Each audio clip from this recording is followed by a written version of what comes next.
I'm Johnny Mac with your daily comedy news. So far, so good for what's traditionally a slow week. Dave Chappelle was in Abu Dhabi on Friday night, and he started talking about Donald Trump's handling of the Israel-Iran conflict. Dave said, Trump, I don't know about this guy. Can't tell if he's going to do good or not. What a week you guys must have had over here in the Middle East. Trump wrote that we did a meticulously perfect attack. We've disabled their nuclear facility. And then at the end of the post, he said, now is the time for peace. Word, I don't think that's how that works, champ.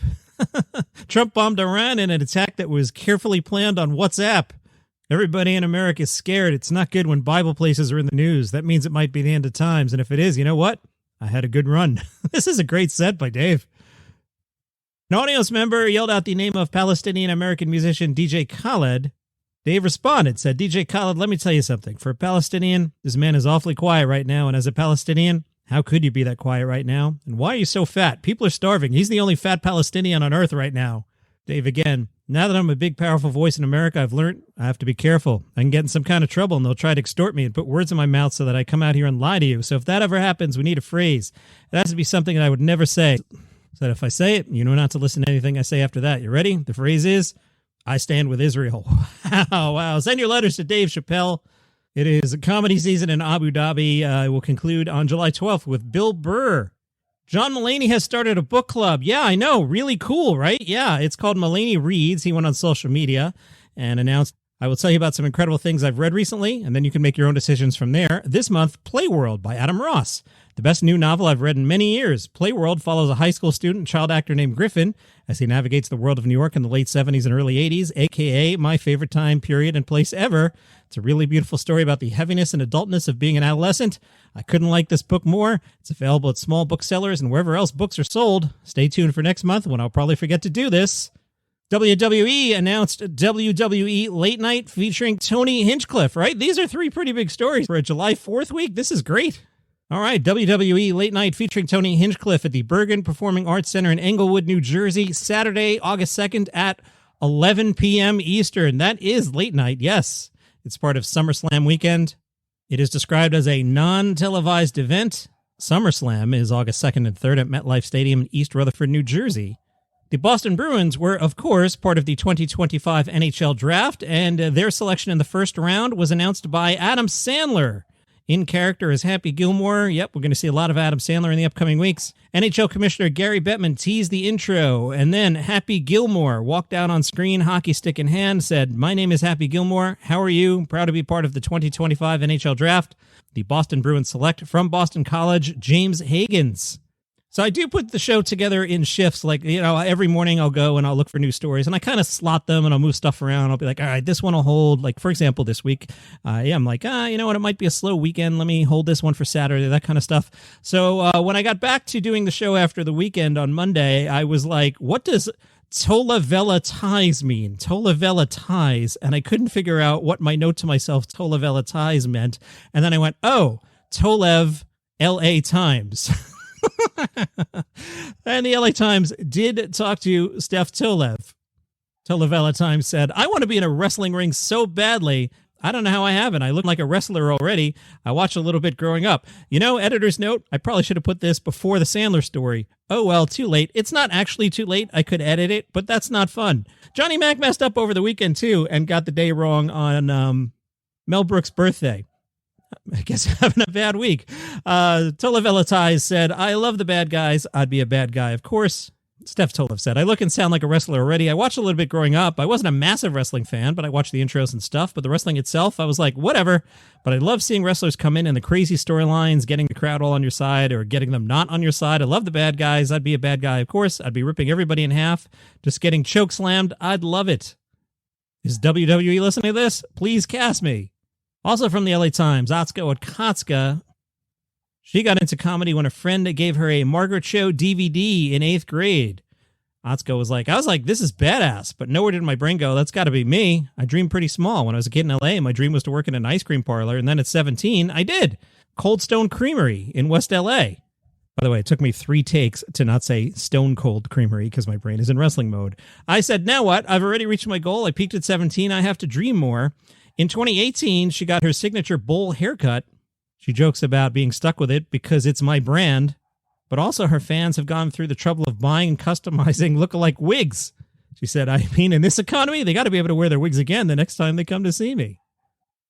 All right, Gossip Corner, let's start with me. I told you over the weekend, Colin Jost is pushing Blue Moon beer, and since I did that story, the advertising is working. I was in the mood for Blue Moon beer. So Sunday, my son was around. I'm like, let's go grab a meal. So we went to the local bar restaurant, and they had a sign outside for Blue Moon beer. I was like, great. I've been in the mood for one for a couple days. I went in. The waiter was like, we don't even serve Blue Moon. And like, it was all I could do to not get into an argument about, but you guys have a Blue Moon sign outside. So I got a Miller Lite, which I also told you over the weekend is a beer that I enjoy. So scoreboard, Marcelo Hernandez 1, Colin Jost 0. I do want to mention real quick, I see the Rob McElhenney story about him changing his name. The short version there, the headline is he has legally filed to change his name to Rob Mac. I have a lot of thoughts. I'll discuss that tomorrow. I did watch some specials over the weekend. Steph Tolev's, not my cup of tea. That I don't want to just like dump on it, but like, I don't know. I just don't like when you're talking about like crapping over yourself or whatever her opener was. I made it about 2:30 in, and a minute of that was a produced open. By the way, comedians who are listening, can you guys stop with the produced opens? Can you just have somebody go, ladies and gentlemen, comedian name, and just come out, or just come out? These things where like you're walking on the street and wacky hijinks happen. It's very 80s and it's lame, and just stop doing that. So Steph had one of those, and then the special started, and it was just, I sound like an old man, and I'm the first one to say I live on Old Man Mountain, but it was just like, just so filthy. And I get that's what it is. That's what the title of the special is, right? Like the special is actually called Filth Queen. So she nailed what she was going for, but just not me. I just hard pass on that one for me. On Friday, because it's July 4th, candidly, I have already put together a list of the top stand-up/comedy specials of 2025 so far that I've actually seen.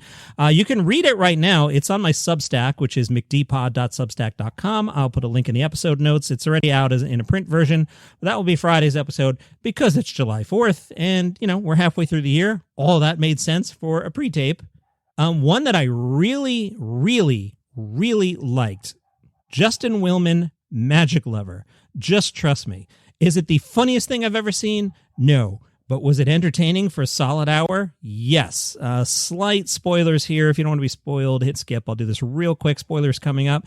So it's a magic show. And along the way, my brain starts overanalyzing. How did he do that? How did he do that? And I'm on the internet and I'm reading along and just, oh, okay, I get it now. And like, it didn't ruin the fun for me because I was playing along at home. But really funny special. Just turn your brain off and watch it.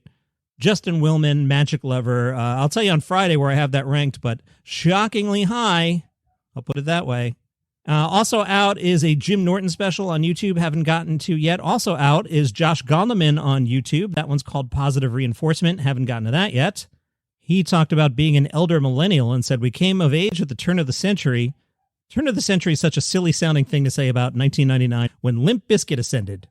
Josh told Boston.com the new special came out of the pandemic and performing live again. It really jumped out at me. Oh, I'm one of the older guys now. I feel you, Josh. I feel you. A big part of aging gracefully is the intellectual and philosophical gracefulness of accepting change and embracing new things when they're good. But to know I don't have to say cryptocurrency is new, and that's beautiful. I was performing in Bloomington, Indiana, a college town. There was a young woman in the front row. I told a Y2K joke. I could see something in her face, and I said, when I say Y2K, does that have any meaning to you? She said, no. And then I had to explain Y2K. We thought all the world's missiles would launch and all the computers would crash because nobody thought a year would ever have a 000 in it. Then it took this Herculean effort to make sure it didn't happen. It sounds ridiculous. Boston.com and Josh started talking about technology. Josh Gondelman said, remember the Laserdisc era when it was like a music is CDs, a movie is big CDs? When was the last technology that basically was good with minimal drawbacks? I came up with the GPS unit for your car that wasn't your phone. Good stuff. I'm talking behind the scenes with Josh's people to get him on here. So that special is on YouTube. Check that out. The National Comedy Center announced a bunch of stuff for this week. Lewis Black is the curator of the Comedy Now Week and said, comedy is more than just entertainment. It's a lifeline. At times like these, laughter helps us stay sane and connected, even when the world feels upside down. I'm thrilled to be working with the National Comedy Center and to bring some of the funniest and smartest voices in comedy today. If you're up there today, it's behind the scenes at The Daily Show, featuring members of the writing team. Tomorrow, Johnny Carson at 100 with Wayne Fetterman and David Bianculli. That's pretty cool. Thursday, Paula Poundstone, moderated by former guest Journey Gunderson, who runs the museum and was on this show one time. Friday, Tony Shalhoub and Brooke Adams, moderated by friend of the show, Kelly Carlin. And there are comedy performances as well. Tomorrow night, Lewis Black. Remember he retired? I guess not. He's still touring. Lewis Black's The Rant is Due tomorrow night. And Thursday, Roy Wood Jr. is performing. So good stuff with the National Comedy Center. And that is pretty good daily comedy news for the middle of July 4th week. Tomorrow's good too. I can tell you that because I have a lot of stories already in the folder. And I'll meet you back here then.